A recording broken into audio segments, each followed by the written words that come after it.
Welcome, dear listeners, to this cozy tale of intrigue and observation. I'm delighted you've joined me for Miss Marple, Corpse in Candlewick Fields, a Miss Marple murder mystery in the timeless style of Agatha Christie.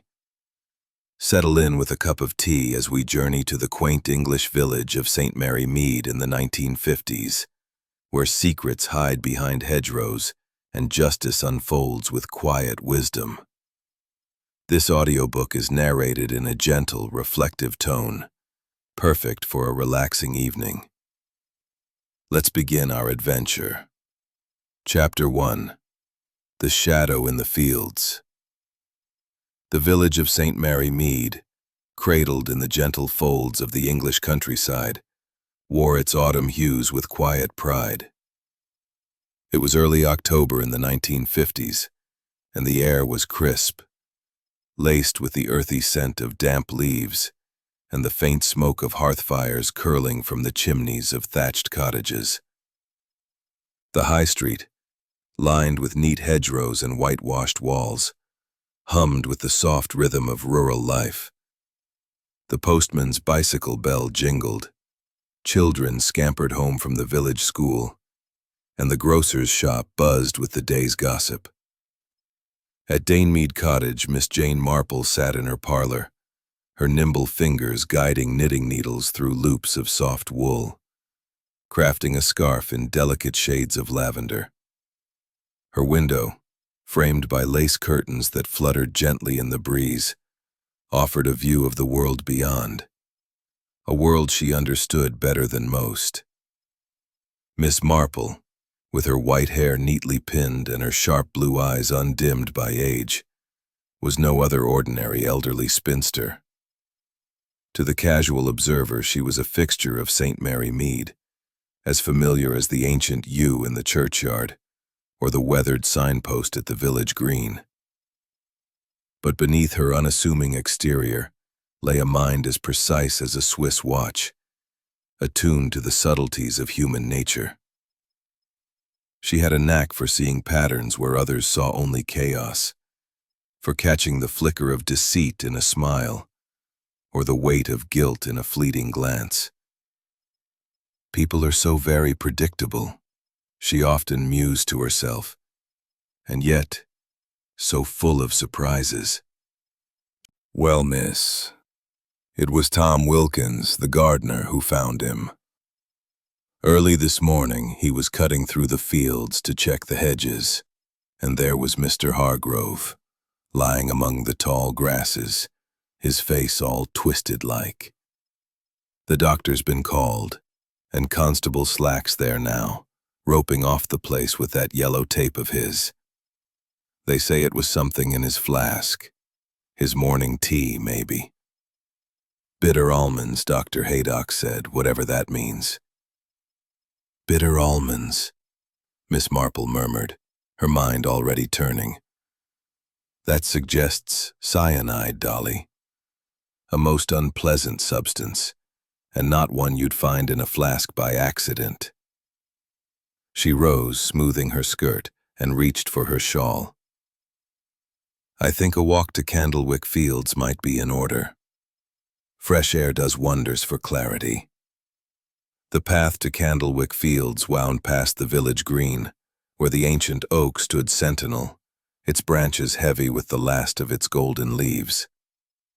St. Mary Mead was a picture of pastoral charm, its cottages adorned with climbing roses, and its lanes alive with the chatter of sparrows.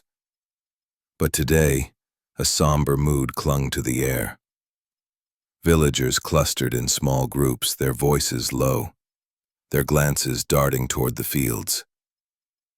Miss Marple, her walking stick tapping a steady rhythm, nodded politely to Mrs. Bunce, the baker's wife, who was whispering to the postmistress about poor Mr. Hargrove and such a shock. Candlewick Fields lay just beyond the village, a sprawling meadow owned by Reginald Hargrove, a man whose wealth in textiles had made him both respected and feared. The fields were a patchwork of wildflowers and grasses, bordered by gnarled hawthorn hedges, and a style where lovers often lingered at dusk. Today, however, the meadow was a stage for tragedy. Constable Slack, a young man whose enthusiasm outstripped his experience, stood guard near a cluster of onlookers. His uniform was crisp, but his expression was one of barely concealed panic. "Move along now," he called, waving a hand. "Nothing to see here." Miss Marple, the villagers' expressions. Curiosity mixed with unease, but little genuine grief. Hargrove, she recalled, was not a man beloved. He was a widower, or so the village assumed, though whispers of a wife in London persisted. And his sharp tongue and tighter purse had earned him few friends.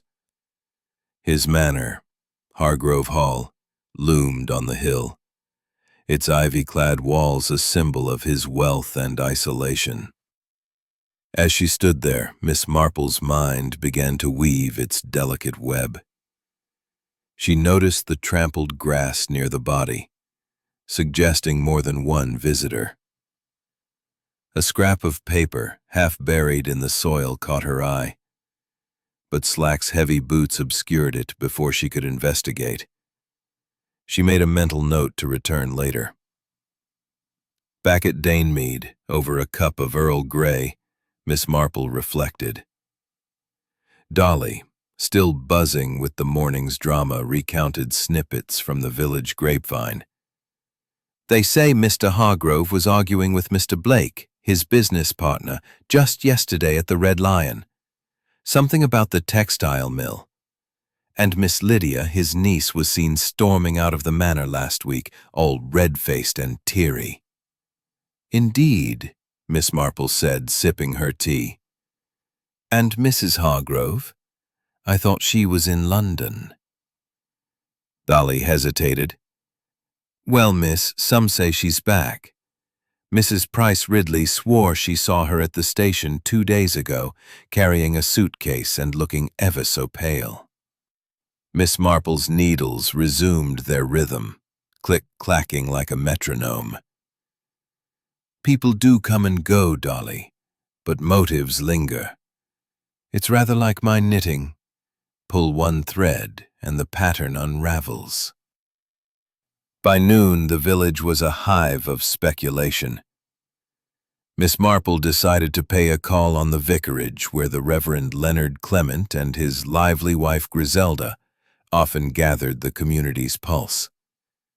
The vicarage was a charming, if slightly dilapidated house, its garden bursting with late roses and the hum of bees. Griselda greeted her warmly, her youthful exuberance a contrast to her husband's gentle reserve. The widow's averted gaze, Blake's fidgeting fingers, and Wilkins' defensive posture. A seed of suspicion took root, but she kept it to herself, her smile as serene as ever. As she walked home, the village settling into its evening calm, Miss Marple's thoughts turned to the flask, the bitter almond scent, and the trampled grass. "It's like the affair with the verger's wife," she murmured to herself. All the clues were there, hidden in plain sight. One must simply look. Chapter 2. Whispers at the Vicarage. The sun climbed higher over St. Mary Mead, casting golden light across the village's patchwork of cottages and gardens. The shock of Reginald Hargrove's death in Candlewick Fields lingered like a morning mist, clinging to conversations in the grocer's shop, the post office, and the narrow lanes where neighbors paused to exchange hushed words. By midday, the village's rhythm had shifted from its usual cheerful hum to a quieter, more speculative pulse. Miss Jane Marple, her shawl draped lightly over her shoulders, made her way to the vicarage, her walking stick tapping a steady beat on the cobblestones. The vicarage, with its sagging gate and riotous rose bushes, was the heart of St. Mary Mead's social life. a place where secrets often surfaced over teacups and scones.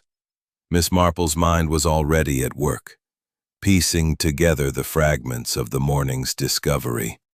The bitter almond scent of cyanide, the silver flask glinting beside Hargrove's body, the trampled grass near the stile. All these details danced in her thoughts like the threads of her knitting, waiting to be woven into a pattern. People are so careless with their secrets, she mused, nodding politely to Mr. Bunce, who was sweeping the bakery steps. They leave them lying about, like crumbs on a tablecloth. The vicarage garden was a haven of late summer blooms, lavender nodding in the breeze, dahlias bursting in vibrant reds and yellows, and bees weaving lazy paths through the air. The Reverend Leonard Clement stood by the gate, his spectacles glinting as he greeted Miss is often stranger than fiction. Now, tell me, who's here today? The room held a small gathering drawn together by the morning's events. Mrs. Evelyn Hargrove, the widow, sat by the window, her delicate features pale against the dark green of her dress. Her hands, gloved in fine lace, trembled slightly as she clutched a teacup, the saucer clinking softly. Beside her was Mr. Arthur Blake, Hargrove's business partner, a portly man with a mustache that seemed to quiver with every nervous breath. His suit, though well-tailored, was slightly rumpled, as if he'd dressed in haste. At the edge of the group stood Tom Wilkins, the sacked gardener, his rough hands twisting a cloth cap. His weathered face bore the lines of a hard life, and his eyes darted warily about the room. Lastly, Miss Lydia Hargrove, the victim's niece, perched on a settee, her fashionable hat tilted at a defiant angle, though her fingers fidgeted with a handkerchief. Griselda poured tea, her chatter filling the silence. "It's just awful, isn't it? Reginald Hargrove, of all people. He was so formidable. I can't imagine who'd dare." Mrs. Hargrove spoke first, her voice barely above a whisper. "Reginald was a strong man, always so particular about his routines. Every morning he'd take his walk through Candlewick Fields, flask in hand. He loved his tea, Earl Grey, brewed just so. I was in London until yesterday visiting friends, but when I returned..." Her voice broke, and she dabbed her eyes. "I never thought it would end like this." Miss Marple observed her closely, noting the way her gaze flickered away from the others, lingering on the roses outside. Grief, perhaps, but there was something else. A tension, like a thread pulled too tight. Mr. Blake cleared his throat, his mustache twitching. "Hargrove and I had our disagreements, I'll admit. The textile mill's expansion was a sore point. He wanted to sell land. I wanted to invest. But poison? Preposterous. I'd sooner drink the stuff myself than slip it into his flask." Defensive stance. Lydia's defiant tilt. They were all pieces of a puzzle, scattered, but not without order. She recalled a similar case years ago, with a vicar's sister who'd hidden her motives behind tears. It's the small things, she thought, that betray the heart. Griselda, ever the hostess, steered the conversation to lighter matters. The upcoming village fete, the new hymnals. But the undercurrent of unease persisted. Miss Marple excused herself to stroll the garden where she could think undisturbed. The lavender swayed, and she bent to inspect a cluster of late-blooming roses, their petals soft as velvet. Her eyes, however, were drawn to Wilkins, who lingered by the gate, pulling a crumpled note from his pocket and tucking it away quickly when he saw her watching. "Troubled times, Miss Marple," the vicar said, joining her. Reginald wasn't a warm man, but he was part of the village. His death feels like a tear in our fabric. Indeed, Miss Marple replied. But every tear reveals something, Leonard. A thread, a pattern, a truth. Back inside, she engaged Mrs. Hargrove in quiet conversation. You must be exhausted, my dear, after your journey from London. Did Reginald seem himself before you left? Mrs. Hargrove hesitated, her fingers tightening on her gloves. He was preoccupied. Business troubles, I suppose. He didn't share much with me. Her eyes darted to Blake, who was deep in discussion with Griselda about the fete. Miss Marple nodded, her smile gentle but her thoughts sharp. She recalled Dolly's gossip about Mrs. Hargrove's return, seen at the station, pale and carrying a suitcase. And then there was Blake's insistence on his innocence. Too quick, too loud. Wilkins's note intrigued her, as did Lydia's defiance, which seemed to mask a deeper hurt. As the gathering dispersed, Miss Marple lingered, watching the suspects depart. Mrs. Hargrove leaned twilight. Candlewick Fields lay silent, their grasses whispering secrets to the wind. Miss Marple gazed out her window, her mind turning over the morning's clues. The flask, the scent, the trampled grass, the note. It's like the case of the missing brooch, she murmured. The answer was there all along, in the way people looked away. She resolved to visit Hargrove Hall tomorrow, to see the study where the flask was filled. For now she knitted, her fingers steady, her thoughts weaving a net that would, in time, catch a killer. Chapter 3. Tea and Tidbits. The afternoon sun bathed St. Mary Mead in a golden glow, softening the edges of the thatched cottages and casting long shadows across the cobbled lanes. The village, though still abuzz with the shock of Reginald Hargrove's death in Candlewick Fields, had settled into a quieter rhythm, as if the initial wave of panic had ebbed, leaving curiosity in its wake. Miss Jane Marple, her lavender scarf draped over her shoulders, sat in her parlor at Mead Cottage, pouring tea for her nephew, Raymond West. The delicate clink of porcelain and the faint aroma of Earl Grey filled the room, a comforting counterpoint to the morning's grim discovery. Outside, the sparrows chattered, and the distant chime of the church clock marked the hour. Raymond, a writer with a penchant for city sophistication, leaned back in his chair, his tie slightly loosened. "Really, Aunt Jane," he said, his tone a mix of amusement and skepticism, "you're making a mountain out of a molehill. Hargrove's death is tragic, no doubt, but poison? It's probably just a heart attack or some bad tea. No need to spin one of your village yarns." Miss Marple's eyes twinkled as she passed him a biscuit.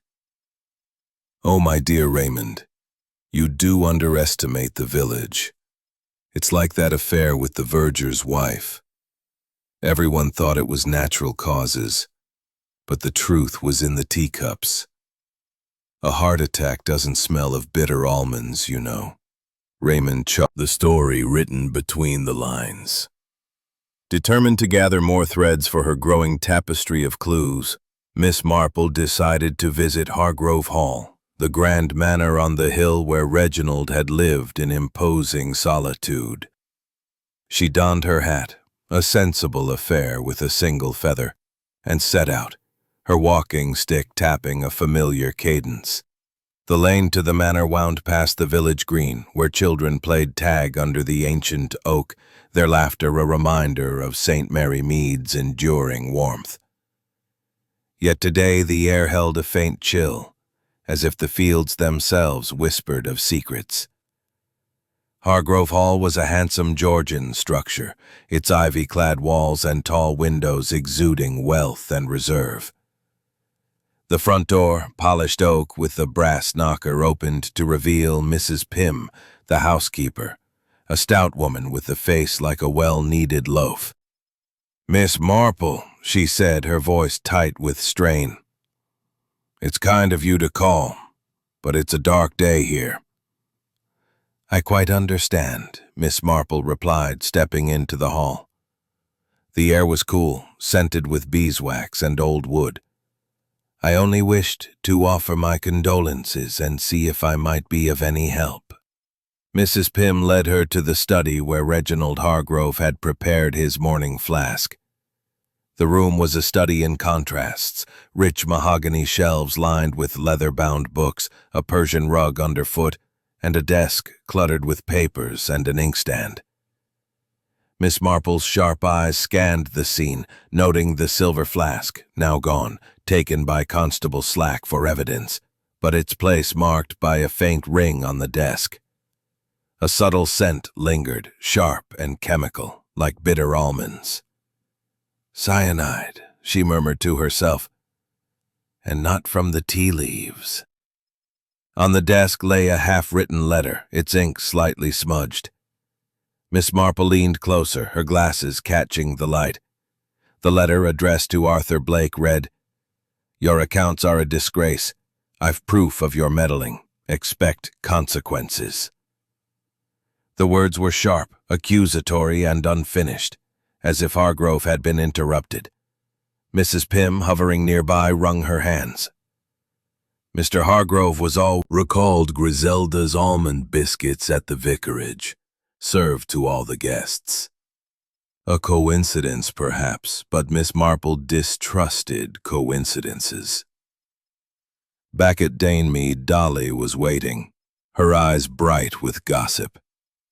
"Oh, miss, you'll never guess what I heard at the grocer's. Mrs. Price Ridley says she saw Miss Lydia arguing with her uncle in the garden 2 days ago, all about her inheritance. And Mr. Bunce swears he saw Tom Wilkins near the fields yesterday, carrying a bottle of weed killer. Constable Slack's gone and arrested him, thinking it's poison." Miss Marple's lips pursed slightly. "Weed killer, Dolly. That's far too obvious. Like the case of the poisoned jam. Everyone suspected the jar, but the truth was in the spoon. Tell me, what else did Mrs. Price Ridley say?" Dolly leaned forward, eager. "She said Mrs. Hargrove was seen at the station with a suitcase, looking like she'd seen a ghost. And Mr. Blake was at the Red Lion last night, drinking more than usual and muttering about debts paid." Miss Marple's needles paused, her mind weaving the new information into her pattern. The letter to Blake suggested financial deceit, but his open admission of disputes at the vicarage felt too forthright for guilt. Lydia's argument hinted at desperation. Yet her youth made her an unlikely poisoner. Mrs. Hargrove's return, pale and secretive, was intriguing, as was Wilkins' bottle. A red herring, perhaps, but one worth examining. She decided to probe further at the village shop, where gossip flowed as freely as the tea at the vicarage. The shop, a cozy nook with shelves of tinned goods and jars of homemade jam, was presided over by Miss Hartnell, a sharp-tongued spinster with a nose for news. "Miss Marple," she said, adjusting her spectacles. "It's a scandal, isn't it? Poor Mr. Hargrove, poisoned in his own fields.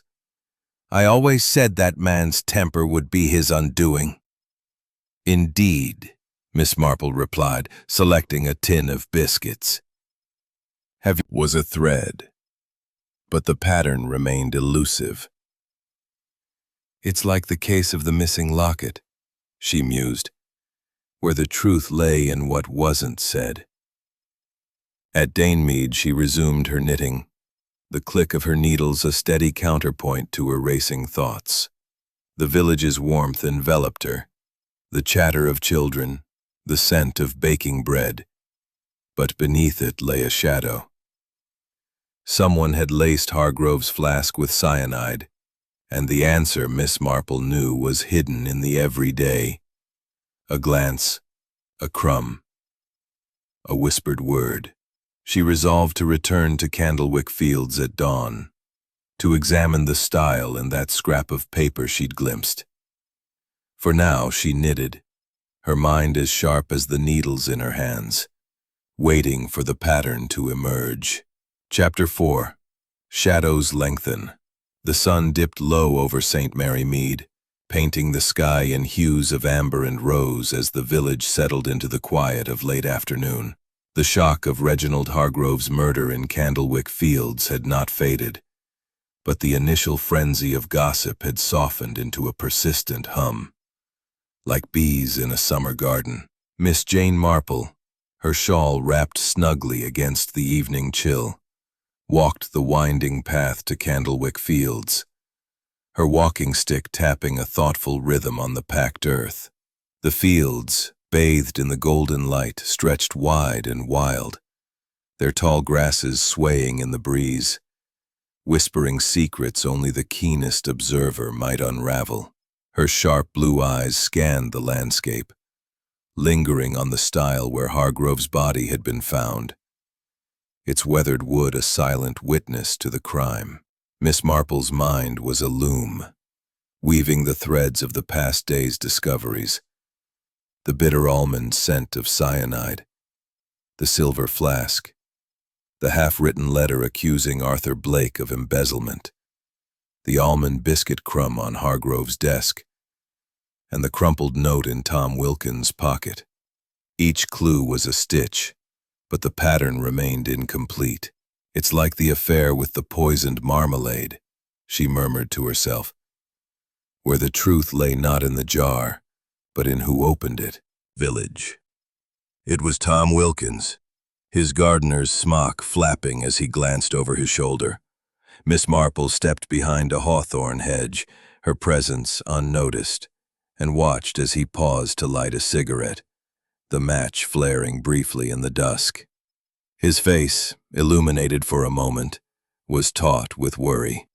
Curious, she thought, but not conclusive.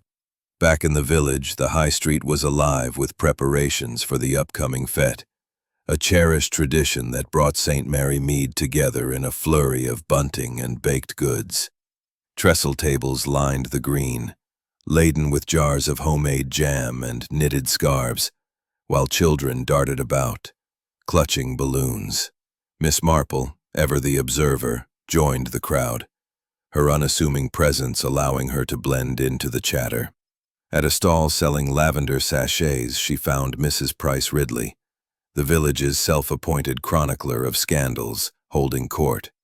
"Miss Marple," Mrs. Price Ridley said, her voice sharp as a paring knife. "It's a disgrace, isn't it? Poor Mr. Hargrove, poisoned like a rat. I say it's that Wilkins fellow, shifty eyes, always lurking about. And I saw a stranger near the fields last week, arguing with Hargrove, a rough sort with a beard, probably some debtor from London." Miss Marple nodded politely, her mind filing away the mention of a stranger. "A stranger, you say? How intriguing. Did you see him clearly?"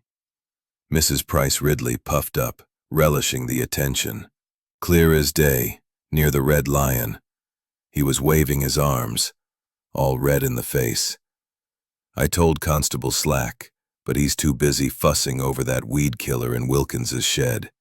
The mention of the stranger piqued Miss Marple's interest, but she suspected a red herring. She recalled a similar case years ago, where a mysterious outsider had distracted the village from the true culprit. a neighbor with a grudge.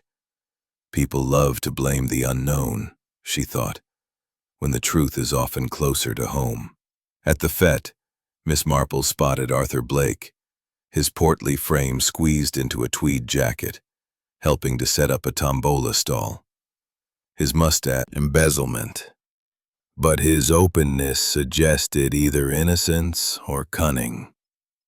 She thanked him and moved on, her eyes catching Mrs. Evelyn Hargrove at a tea stall, pouring cups with a grace that belied her trembling hands. Her dark green dress was impeccable, but her face was pale, her eyes shadowed. "Mrs. Hargrove," Miss Marple said, accepting a cup. "You're very kind to help with the fete, given your recent loss." Mrs. Hargrove's lips quivered. "It keeps me busy, Miss Marple. Reginald would have wanted the village traditions to continue. He was particular about such things." She paused, her gaze flickering to Blake across the green. "I only wish I'd been here, not in London. Perhaps I could have noticed something." Miss Marple sipped her tea, noting the widow's hesitation. "You returned just last night, I believe. A tiring journey." "Yes," Mrs. Hargrove said quickly. "Friends in London, you see. I came back as soon as I heard." Her fingers tightened on the teapot, and Miss Marple glimpsed a faint stain on her glove, a dark smudge like ink or chemical residue.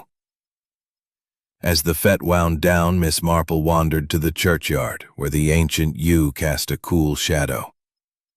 There she found Miss Lydia Hargrove, sketching the old tombstones with a pencil that trembled slightly in her hand. Her fashionable hat was askew, her expression a mix of defiance and vulnerability. "Miss Marple," she said, glancing up. "Everyone's staring at me, as if I'd poison my own uncle." "People do talk," Miss Marple replied gently. "But you were close to him, weren't you? He had plans for you, I imagine." Lydia's laugh was bitter. "Plans? He wanted me to marry some dull squire and stay in St. Mary Mead forever. I want to study art in London, but he called it frivolous. He was going to cut me out of his will." His voice cracked. Her voice cracked, and she looked away, her pencil scratching furiously at the paper. Miss Marple noted the girl's passion, but also her youth. Poison required calculation, not impulse. Go. Miss Marple's needles resumed their steady click-clack. The note at the stile, the stranger, the stained glove, the whispered conversation. Each was a thread, but the pattern was elusive. She recalled the scrap of paper. "Meet me at the stile. Dawn." Who had written it, and for whom? And that smudge on Mrs. Hargrove's glove, ink, or something more sinister. As the village lights twinkled in the gathering dark, Miss Marple sat by her window, knitting and thinking. St. Mary Mead was a place of warmth, of shared pies and neighborly chats. But beneath its cozy surface lay currents of envy, greed, and betrayal. "It's like the case of the missing pearls," she murmured, "where the truth was hidden in plain sight." Tomorrow she would revisit Hargrove Hall, to probe the study further, and perhaps glimpse that mysterious stranger. For now she knitted, her mind weaving a net that would, in time, ensnare a killer. Chapter 5. Hidden Alliances. The morning mist hung low over St. Mary Mead, draping the village in a soft, silvery veil that softened the outlines of thatched cottages and hedgerows. The air was cool, carrying the scent of damp earth and the faint sweetness of late-blooming honeysuckle. Miss Jane Marple, wrapped in her woolen shawl, stepped out from Dane Mead Cottage, her walking stick tapping a deliberate rhythm as she made her way toward the heart of the village. The events of the past days, Reginald Hargrove's murder in Candlewick Fields, the bitter almond scent of cyanide, the accusatory letter, the crumpled note at the stile, had woven a complex web in her mind, and she was determined to unravel its threads. Her sharp blue eyes, undimmed by age, scanned the familiar lanes, seeing not just the charm of St. Mary Mead but the secrets it concealed. The village was stirring into life. The baker's boy cycled past, whistling, his basket laden with fresh loaves, while Mrs. Bunce swept the steps of her shop, pausing to gossip with a neighbor. The fete preparations continued, with bunting fluttering across the green. But the air held a quiet tension, as if the village sensed the shadow cast by Hargrove's death. Miss Marple's thoughts returned to the clues. The trampled grass, the smudged note reading, "Meet me at the stile, dawn," and the faint chemical stain on Mrs. Hargrove's glove. "It's like the case of the poisoned cordial," she mused, "where the truth lay in what was left behind." Her destination was the Red Lion, the village pub where whispers flowed as freely as ale. The inn, with its low beams and ivy-clad walls, was a hub of local life, and Miss Marple knew that a casual chat over a cup of tea might yield more than Constable Slack's blustering inquiries. Inside, the air was warm, scented with polished wood and the faint tang of hops.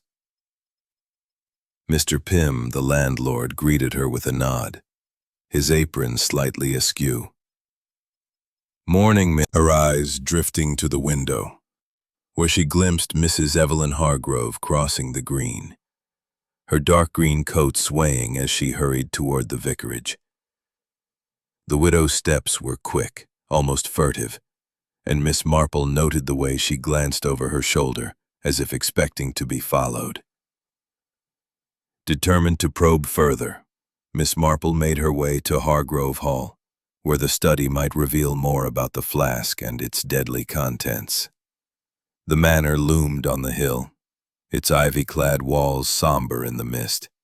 Mrs. Pym, the housekeeper, greeted her with a weary smile. "Miss Marple, you're kind to call again. The house feels empty without Mr. Hargrove's barking orders." "I can imagine," Miss Marple said, stepping into the study. The room was unchanged. The mahogany desk, the scattered papers, the faint scent of cyanide lingering like a ghost. She examined the desk again, her eyes catching a small detail she'd missed before. A faint scratch on the wood, near where the flask had rested, as if something heavy had been dragged across it. A ring, perhaps? Blake wore a signet ring, she recalled, but so did many men. Mrs. Pym hovered, wringing her hands. "I've been tidying, miss, but I haven't touched the desk. Constable Slack took the flask, but he left the papers. Said they were business matters, nothing more." Miss Marple nodded, her gaze falling on a photograph on the mantel.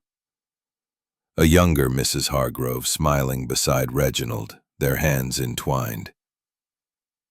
The image was at odds with the widow's recent demeanor, and Miss Marple wondered what had changed. "Mrs. Hargrove must be devastated," she said gently. "Did she spend much time in the study?" Mrs. Pym hesitated. "Not often, miss. She has her own hobbies, photography mostly, keeps a darkroom in the attic. But she was here the night she returned, looking for something. Seemed upset." Photography, Miss Marple thought, her mind flashing to the stained glove. Cyanide was used in some photographic processes, she knew. A dangerous hobby for a grieving widow. She thanked Mrs. Pym and stepped outside. Nearby, Tom Wilkins was hauling crates for the fete, his face set in a scowl. Miss Marple approached, offering a kind smile. "Hard work, Mr. Wilkins. It's good of you to help, despite your troubles." Wilkins grunted, setting down a crate. "Troubles. Hargrove sacked me for nothing, then turned up dead. Now Slack's sniffing around, thinking I poisoned him with weed killer. Ridiculous." "Ridiculous indeed," Miss Marple said. "You were in the fields that morning, I understand. Did you see anyone else?" Wilkins' eyes narrowed. "Just the usual. Farmhands, a few walkers. Nobody near the stile, if that's what you mean." But his hand strayed to his pocket where Miss Marple suspected the crumpled note still lay. As she moved through the fete, Miss Marple overheard a snippet of conversation between two villagers. "That stranger Mrs. Price Ridley saw?" Slacks tracked him down. "A salesman, passing through." Nothing to do with Hargrove. Another red herring, Miss Marple thought, crumbling like the biscuits Blake scattered. The truth was closer, hidden in the alliances she'd begun to suspect. Back at Mead, Dolly was waiting, her apron dusted with flour from baking. "Miss, you'll never believe it. Mrs. Bunce says she saw Mrs. Hargrove and Mr. Blake in the churchyard last night, whispering like they didn't want to be seen. And Miss Lydia dropped her sketchbook at the shop, full of angry drawings of her uncle." Miss Marple settled into her armchair, her knitting needles resuming their steady rhythm. "Angry drawings, Dolly? And whispers in the churchyard? It's like the case of the stolen letters. Secrets always find a way out." She reflected on the day's findings. The scratch on the desk, the photographic darkroom, the stained glove, the note at the stile. Mrs. Hargrove and Blake's closeness suggested more than friendship, perhaps a shared motive. Wilkins' grudge was real, but his weed killer seemed too crude for cyanide. Lydia's sketches hinted at emotion, fresh, scented with the faint tang of autumn leaves and the distant smoke of early fires. Miss Jane Marple, her shawl draped neatly over her shoulders, stepped out from Mead cottage, her walking stick tapping a purposeful rhythm as she headed toward the village green. The murder of Reginald Hargrove in Candlewick Fields had stirred St. Mary Mead like a storm, and though the village clung to its cozy routines, an undercurrent of unease rippled beneath the surface. Miss Marple's mind was a whirl of clues: the cyanide-laced flask, the accusatory letter to Arthur Blake, the crumpled note at the stile, the stained glove on Mrs. Hargrove's hand and the almond biscuit crumb on the desk. Each was a thread, but the pattern remained tantalizingly out of reach. "It's like the case of the poisoned chocolates," she murmured, where the truth was hidden in the wrapping. The village green was bustling with the final preparations for the fete, now just a day away. Trestle tables groaned under the weight of homemade preserves, knitted scarves, and Griselda's famous almond biscuits, their sugary aroma mingling with the scent of fresh-cut grass. Villagers moved about, hanging bunting and arranging stalls, their chatter punctuated by whispers about Hargrove's death. Miss Marple paused by a stall selling lavender sachets, her sharp eyes scanning the crowd for familiar faces. She spotted Miss Lydia Hargrove, her fashionable hat tilted defiantly, arranging her sketches with quick, nervous movements. Nearby, Tom Wilkins hauled crates, his scowl deeper than usual, while Mrs. Evelyn Hargrove stood at the tea stall, her elegant figure drawing curious glances. Miss Marple approached Lydia. her smile as gentle as the morning light. "Your sketches are quite striking, my dear," she said, peering at a drawing of Candlewick Fields, its grasses rendered in bold, angry strokes. "You've captured the mood of the place." Lydia's lips tightened, her pencil pausing. "It's all I have left, Miss Marple. Uncle Reginald thought you to join us.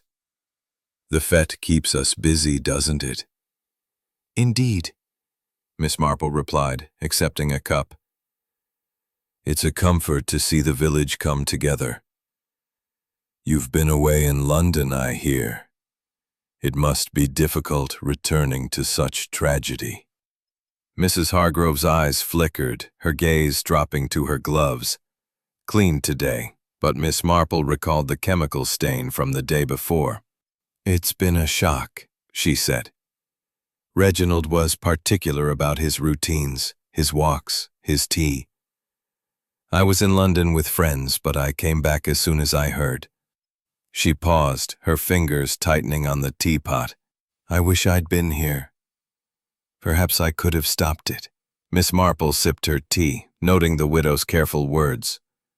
The mention of Hargrove's tea brought her back to the flask and the almond biscuit crumb. "You're fond of photography, I understand," she said casually. "A fascinating hobby." Mrs. Hargrove stiffened, then smiled thinly. "Yes, I keep a dark room at the manor. It's a small distraction. Reginald never cared for it." Her voice was clipped, and she turned to serve another villager, effectively ending the conversation. As Miss Marple wandered the green, she spotted Arthur Blake at the tombola stall, his mustache twitching as he chatted with the vicar. She approached, her demeanor unassuming. "Mr. Blake, the fete is shaping up splendidly. You've been a great help, I'm sure." Blake's laugh was forced, his fingers brushing crumbs from his jacket. "Trying to keep busy, Miss Marple. Hargrove's death has left the mill in a mess. He was set on selling land, but I wanted growth. We had words, I'll admit. But murder? I'd rather wrestle a bull." Miss Marple's eyes lingered on his signet ring, its gold catching the light. The scratch on Hargrove's desk flashed in her mind. Could it match? "Business disputes can be trying," she said. "I heard you were at the Red Lion with Mrs. Hargrove last night. You're old friends, I take it?" Blake's face reddened. "Friends, yes. Known her for years. We were just catching up." He busied himself with the tombola drum, where the outsider was a distraction. She slipped away, her thoughts turning to Tom Wilkins, who was now stacking chairs near the bandstand. His rough hands moved with practiced ease, but his eyes were wary. "Mr. Wilkins," she said, approaching. "You've had a difficult week. Constable Slack seems convinced about that weed killer." Wilkins snorted, wiping sweat from his brow. "That fool Slack thinks I'd poison a man with garden spray. Hargrove evicted my family years ago, true, but I was at the pub the morning he died. Pim'll vouch for me. I'm no killer." His hand strayed to his pocket, and Miss Marple glimpsed the edge of the crumpled note. "Quite," she said, her tone soothing. "You found him in the fields, didn't you? Did you notice anything unusual? Near the stile, perhaps?" Wilkins hesitated, his eyes narrowing. "Just grass and mud. Maybe a footprint or two, but nothing odd. Why?" His defensiveness was palpable, and Miss Marple made a mental note to revisit the stile. Back at Mead, Dolly was bursting with gossip, her apron dusted with flour. "Miss, you won't believe it. Mrs. Price Ridley's telling everyone about a forged will found at the manor. Says it leaves everything to Miss Lydia. And Mr. Bunt saw Mrs. Hargrove and Mr. Blake in the churchyard again, whispering like thieves." Miss Marple's needles paused, her mind racing. A forged will was a classic misdirection, but its timing was suspicious. "A will, Dolly? How curious. And what of the ink, fresh or old?" Dolly blinked. "Fresh," Mrs. Bunt said, "like it was written yesterday." Miss Marple nodded, her thoughts returning to the smudged letter on Hargrove's desk. The ink there had been fresh too, suggesting haste or interruption. The forged will, like the stranger, felt like a distraction, but the whispers between Mrs. Hargrove and Blake were a thread worth tugging. And that biscuit crumb. Griselda's recipe, perhaps, but how had it reached the study? She decided to visit the vicarage, where Griselda might shed light on her biscuits. Miss Marple reflected on the day's twists. The forged will, the stranger's alibi, the whispers in the churchyard, the biscuit crumb. The note at the stile, "Meet me at the stile, dawn," suggested a planned meeting, but with whom? Mrs. Hargrove's darkroom, Blake's ring, Wilkins' note, Lydia's sketches. All were pieces of a puzzle, but the picture was still blurred. "It's like the case of the missing brooch," she murmured, "where the thief was the one everyone trusted." St. Mary Mead glowed with lamplight, its warmth a balm against the gathering dark. Tomorrow, Miss Marple would revisit the manor, to probe the darkroom and the letter's ink. For now, she knitted, her needles clicking like a metronome, her mind drawing the net tighter around the truth. Chapter 7. Glimmers of Truth. The dawn broke gently over St. Mary Mead, painting the village in soft pinks and golds as the mist lifted from the rolling hills. The air was crisp, laced with the scent of dew-soaked grass and the faint smoke of early fires. Miss Jane Marple, her shawl snug against the morning chill, stepped out from Mead Cottage, her walking stick tapping a steady rhythm as she made her way toward Candlewick Fields.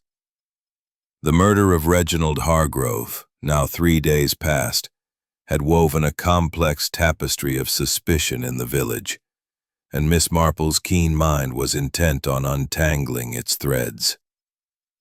The clues: cyanide in the flask, the accusatory letter to Arthur Blake, the crumpled note at the stile, the stained glove, the almond biscuit crumb, and whispers of a forged will were beginning to form a pattern, faint but discernible. "It's like the case of the missing locket," she murmured, "where the truth lay in the smallest detail." Her first stop was Candlewick Fields, where the stile stood as a silent sentinel. The meadow was quiet, its grasses swaying gently, and the memory of Hargrove's body lingered like a shadow. Miss Marple examined the stile again to her gloves. New ones today, but the memory of the stained pair lingered. "Mrs. Hargrove," she said gently, "the fete is a credit to the village. You've been so strong through this ordeal." Mrs. Hargrove's smile wavered. "Thank you, Miss Marple.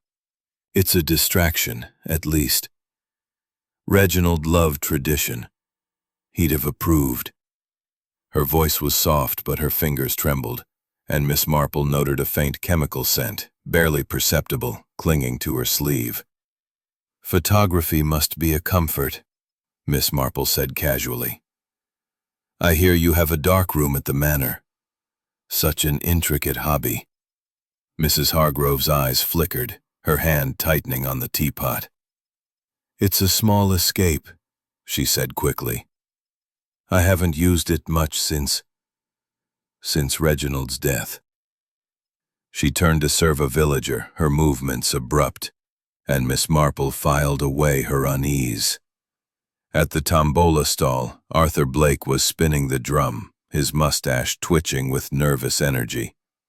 His signet ring glinted, and Miss Marple recalled the scratch on Hargrove's desk. "Mr. Blake," she said, approaching, "you're a pillar of the fete. Business must be challenging without Mr. Hargrove, Blake's laugh was strained, his fingers brushing crumbs from his jacket. Challenging. The mill's a mess, Miss Marple. Hargrove's plans to sell land would have ruined us. I fought him on it, but poison. I'm no chemist.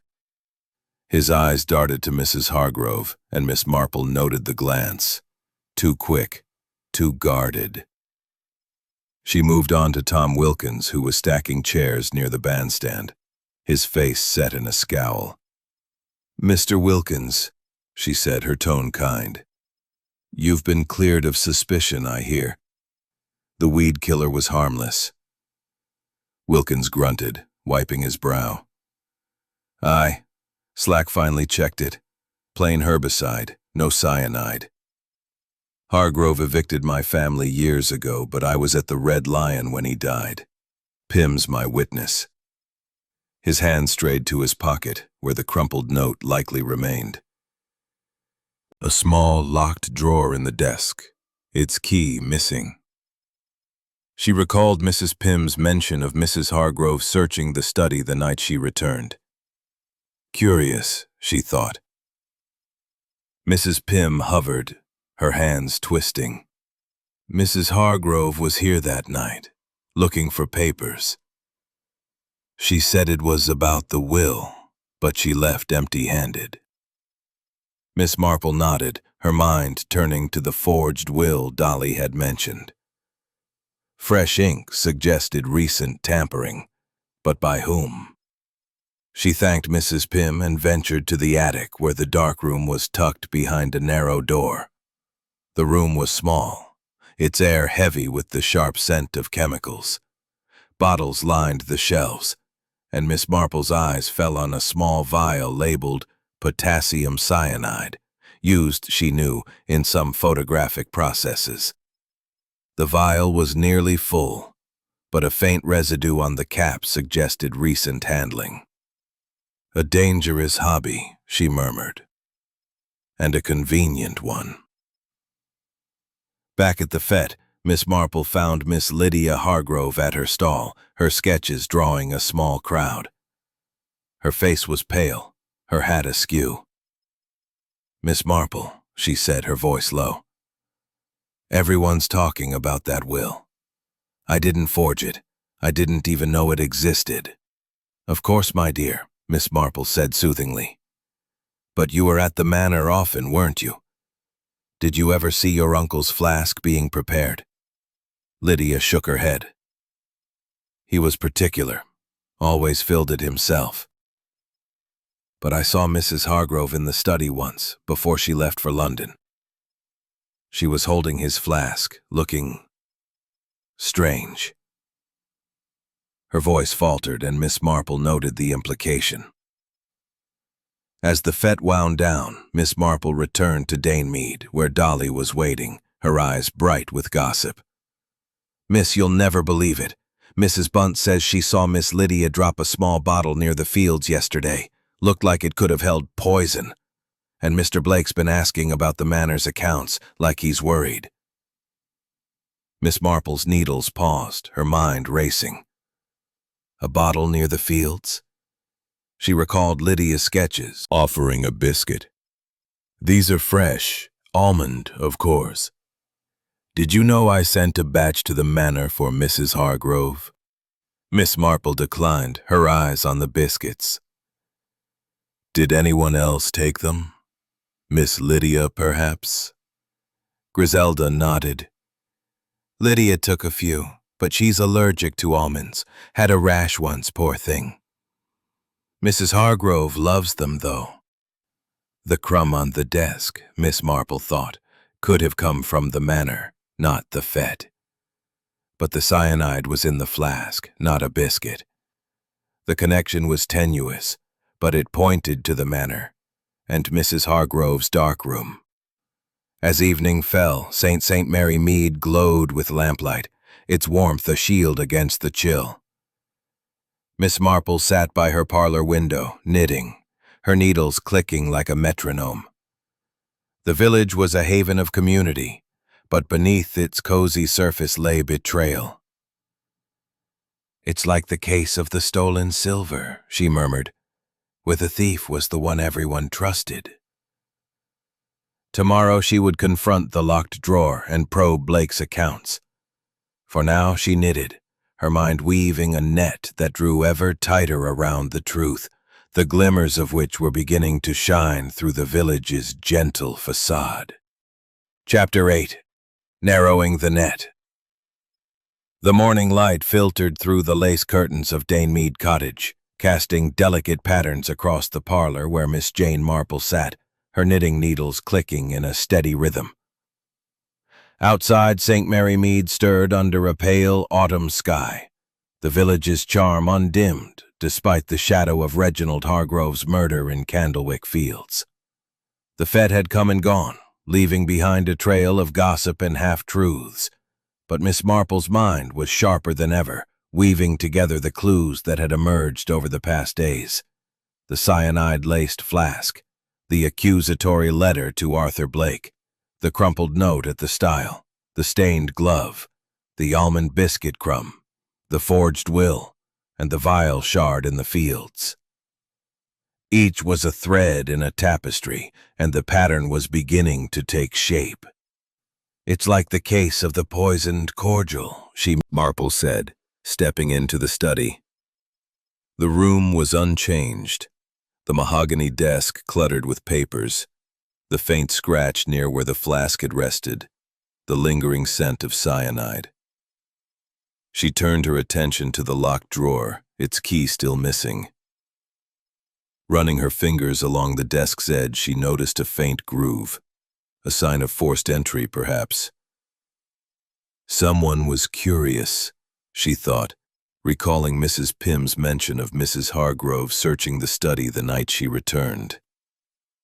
A soft creak interrupted her thoughts, and she turned to see Mrs. Evelyn Hargrove in the doorway, her face pale, her dark green dress immaculate but her eyes shadowed. "Miss Marple," she said, her voice tight. "I didn't expect you. Is there something you need?" "Only to offer my sympathies," Miss Marple replied, her tone gentle but her eyes sharp. "This desk must hold many memories. Did Mr. Hargrove keep important papers here?" Mrs. Hargrove's hands trembled slightly, though she clasped them tightly. "Business matters mostly. I never pried. Reginald was private about such things." Her gaze flicked to the locked drawer, and Miss Marple noted the fleeting panic in her eyes. "Quite understandable," Miss Marple said, moving toward the door. "I hear you're fond of photography. Your darkroom must be a haven in these trying times." Mrs. Hargrove stiffened, her smile forced. "It's a small distraction. I haven't had the heart to use it lately." She excused herself quickly, leaving Miss Marple alone with her thoughts. The chemical scent on Mrs. Hargrove's sleeve, the stained glove, the cyanide vial in the darkroom. The threads were converging.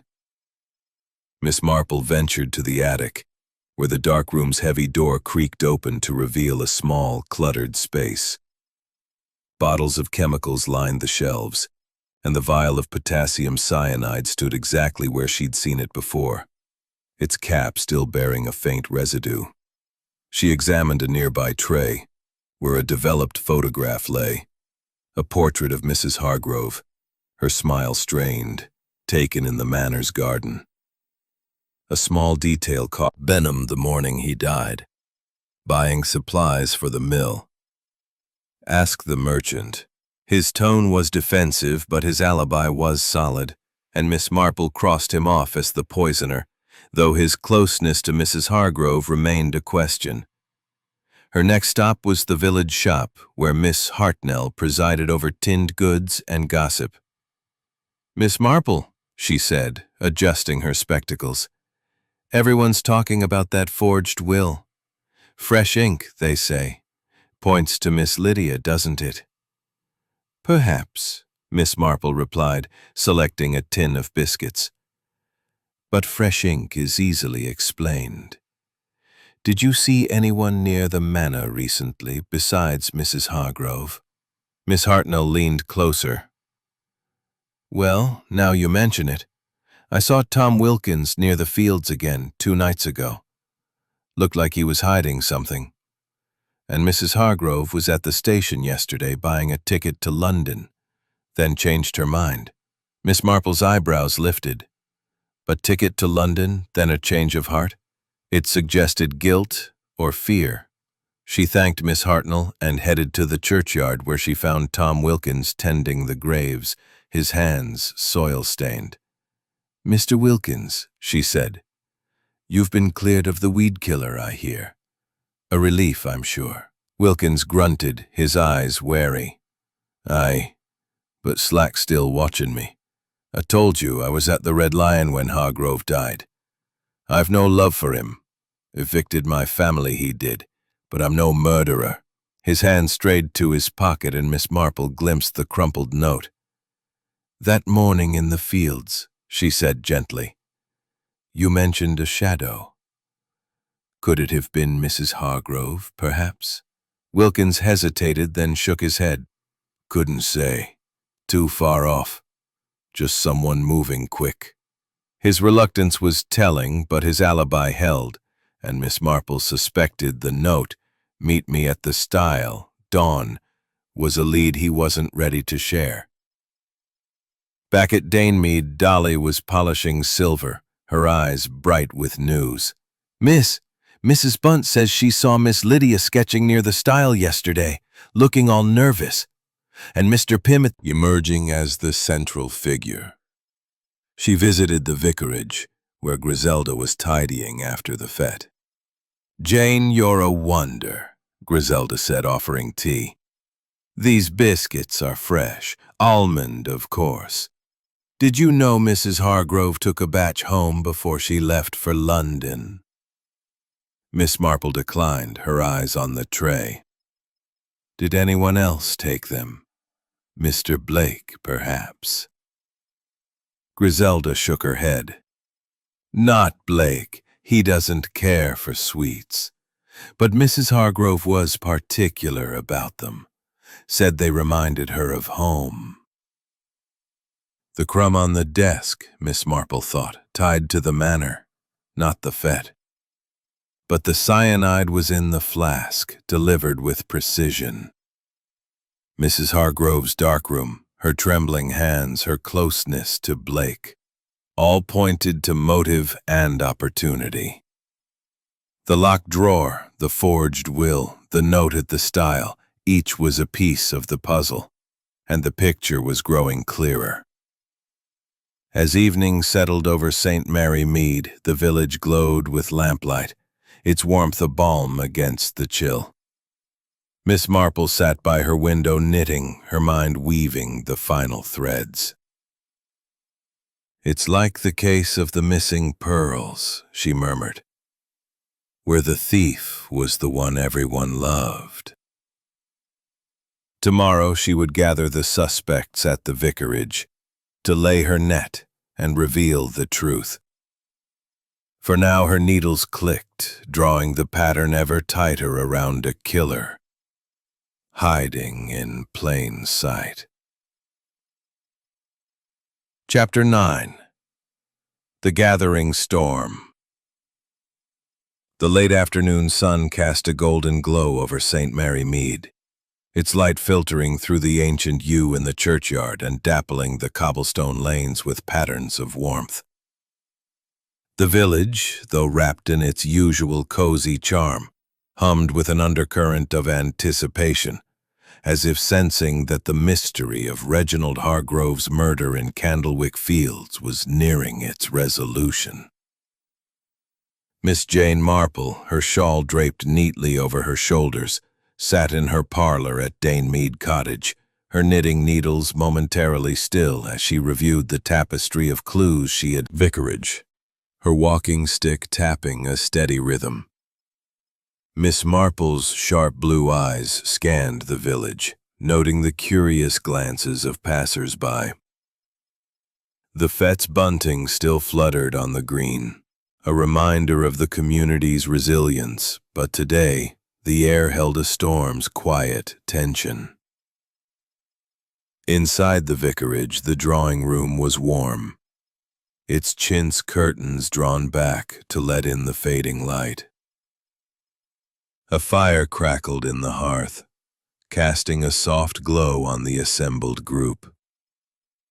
Griselda bustled about, offering tea and her famous almond biscuits, though Miss Marple noted that no one touched them. Mrs. Hargrove sat by the window, her dark green dress immaculate, but her hands clasped tightly, betraying her unease. Arthur Blake, his mustache twitching, perched on a chair, his signet ring glinting as he fidgeted with a biscuit crumb. Tom Wilkins stood by the door, his gardener's cap twisted in his hands, his eyes wary. Miss Lydia Hargrove, her fashionable hat slightly askew, sat on the settee, her sketchbook clutched like a shield. The Reverend Clement and Griselda hovered nearby, their faces a mix of curiosity and concern.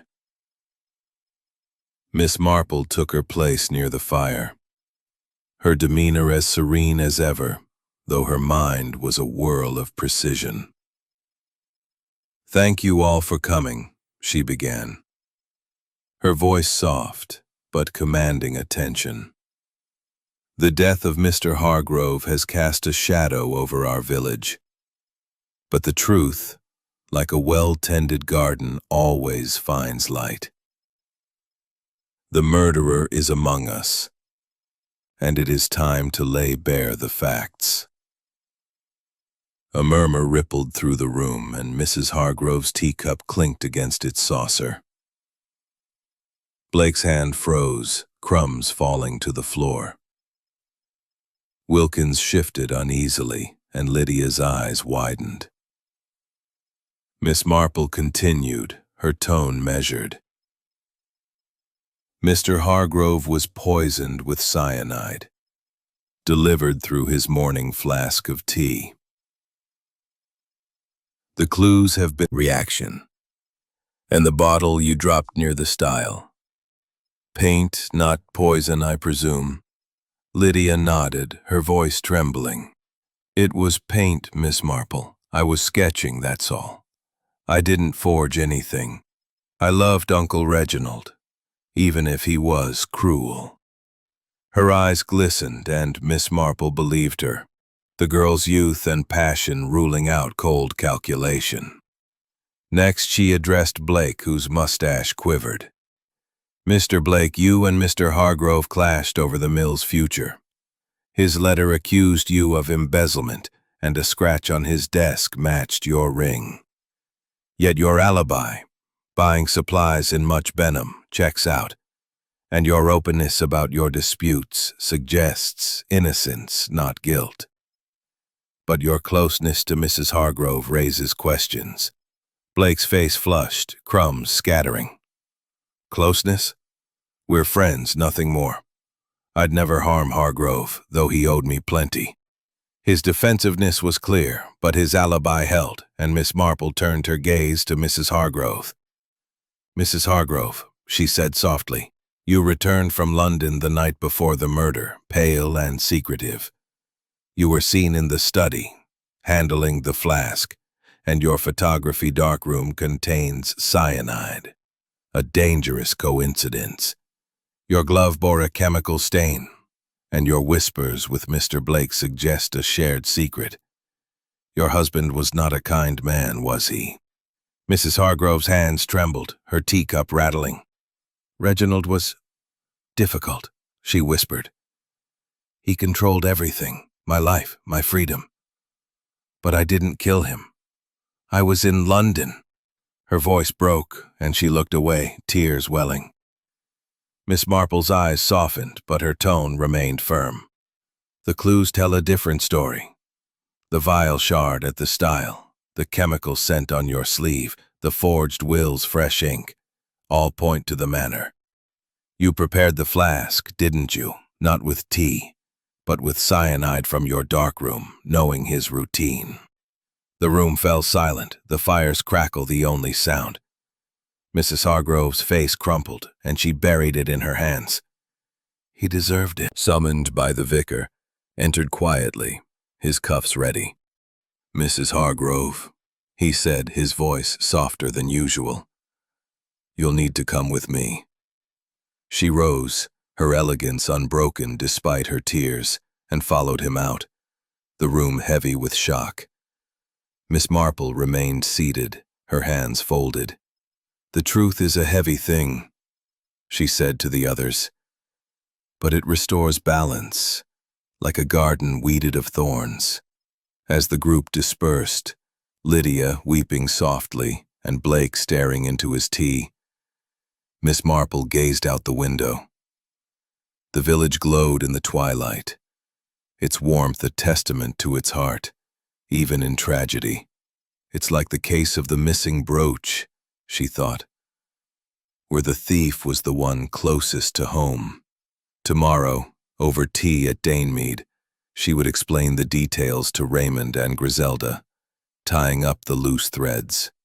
For now she walked home, her stick tapping softly, the storm of revelation giving way to the quiet peace of justice served. Chapter 10. Tea and Tranquility. The morning sun rose gently over St. Mary Mead, bathing the village in a soft golden light that gilded the thatched cottages and sparkled on the dew-kissed hedgerows. The air was crisp, carrying the faint scent of wood smoke and the earthy promise of autumn. At Mead Cottage, Miss Jane Marple sat in her cozy parlor, the lace curtains framing a view of the village green, where life resumed its comforting rhythm after the storm of Reginald Hargrove's murder. The fire crackled softly in the hearth, and the delicate clink of porcelain filled the room as Miss Marple poured tea for her guests. Her nephew, Raymond West, the Reverend Leonard Clement, and his lively wife Griselda. Her knitting needles rested on the table, a lavender scarf half finished, as she prepared to unravel the final threads of the mystery for her attentive audience. The village had awakened to the news of Mrs. Evelyn Hargrove's confession the previous evening at the vicarage, a revelation that had sent ripples of shock through St. Mary Mead's close-knit community. Yet, true to its nature, the village had already... Justice, please. Explain how you saw through the tangle. Miss Marple sipped her tea, her demeanor as serene as the morning light. It's all about patterns, my dears, like a well-knitted scarf. People are predictable, yet their secrets leave traces, small things, like crumbs on a tablecloth. Let me take you through it. She began with the morning of the murder, when Tom Wilkins found Hargrove's body in Candlewick Fields, the silver flask glinting beside him. The bitter almond scent, noted by Dr. Haydock, pointed to cyanide, a poison not easily come by, but not impossible for someone with access. The flask was key, as Hargrove was particular about his tea, filling it himself each morning. Or, so we thought. Raymond raised an eyebrow. But Mrs. Hargrove tampered with it? Precisely, Miss Marple said, her needles clicking faintly as she picked them up, her hands moving instinctively. The clues were scattered, but they pointed to the manor. First, there was the letter on Hargrove's desk, accusing Arthur Blake of embezzlement. It suggested a motive, but Blake's alibi, buying supplies in Much Benham, held firm, and his openness about their disputes felt genuine. A guilty man is rarely so forthcoming. Griselda gasped. So Blake was innocent? But he and Mrs. Hargrove were so close. Miss Marple's eyes twinkled. Close, yes, but not conspiratorial. Their whispers at the Red Lion and churchyard hinted at an affair, a motive for Mrs. Hargrove to seek freedom from her husband's control. Blake believed they might run away together, but he knew nothing of the poison. His signet ring matched a scratch on the desk, but that was incidental, a red herring, like the forged will. The vicar frowned. The will pointing to Lydia, that was a distraction? Indeed, Miss Marple said. The will, written in fresh ink, was meant to cast suspicion on Miss Lydia, whose dreams of art school Hargrove had threatened to thwart. But Lydia's allergy to almonds, mentioned at the vicarage, made it unlikely she could handle cyanide without reaction. Her dropped bottle Price Ridley. She was in the study, handling the flask as Lydia noted. Her photography darkroom contained potassium cyanide, used in developing, a dangerous hobby, and a convenient source. The stained glove I saw at the fete, the chemical scent on her sleeve, the vial shard at the stile, all pointed to her. She leaned forward, her voice gentle but firm. Mrs. Hargrove wrote the note to lure Hargrove to the stile, knowing he'd drink from his flask during his walk. She laced it with cyanide from her darkroom, just a drop, hoping it would mimic a heart attack. The almond biscuit crumb on the desk was a misstep.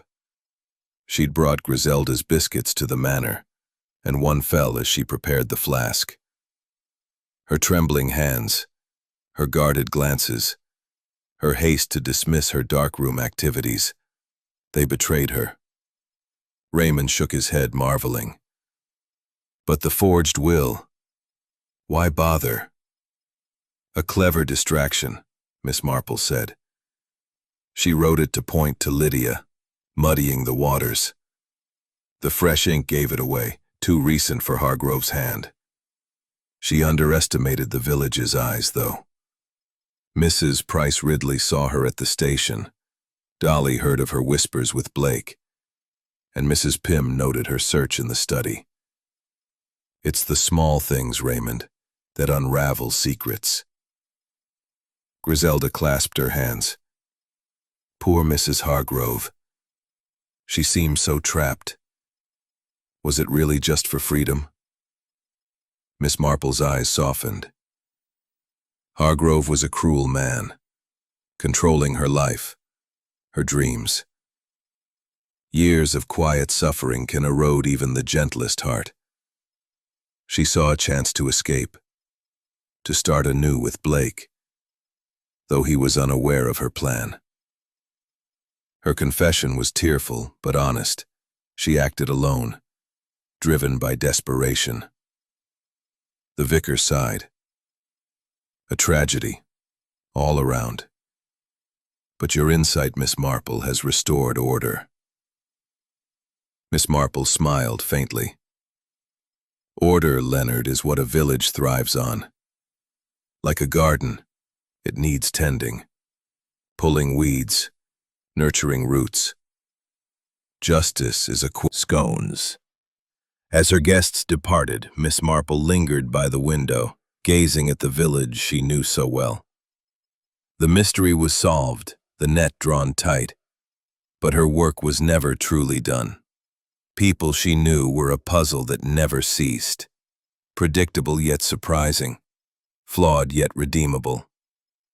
She picked up her knitting, the lavender scarf growing steadily, its pattern a mirror of the order she'd restored. The sun climbed higher, bathing St. Mary Mead in light. Miss Marple's needles clicked, her mind at peace, ready for the next thread to unravel in the tapestry of village life. It's like a good cup of tea, she murmured. Simple, comforting, and full of secrets.